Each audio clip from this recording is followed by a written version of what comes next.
This bill undermines every reasonable and long-standing expectation our citizens have of shaping and maintaining the character of the towns and cities where they choose to live. Their local elected officials and the boards, councils, and commissions on which they serve are the custodians of that character. They know their towns and cities and the people who live there, their customs, their traditions, their issues, and their needs. This bill effectively strips local elected officials of the powers vested in them by their constituents that they are elected to exercise. Instead, it transfers those powers to a board of political appointees who have no responsibility to act on behalf of local residents. In turn, local residents completely lose their voice in planning, zoning, and development decisions for their towns.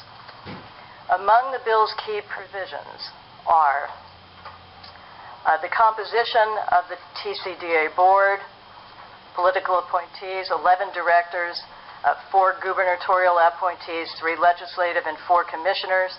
The commissioners are ex officio, but they do have voting rights.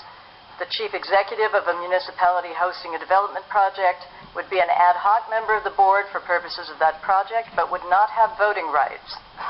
Local legislative bodies with planning or zoning authority are not even mentioned in the bill.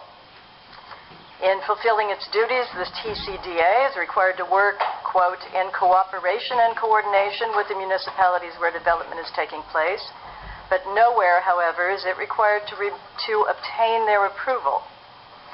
Similarly, the TCDA would have the power to, quote, condemn properties that may be necessary or desirable to effectuate the purposes of the authority.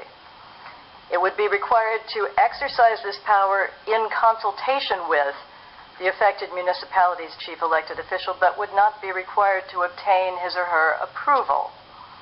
Lest there be any doubt about the legislative intent behind this provision, the OPM fact sheet on the bill explains that the TCDA will have eminent domain powers within its designated development areas in consultation, not approval, with the chief elected official of the host municipality.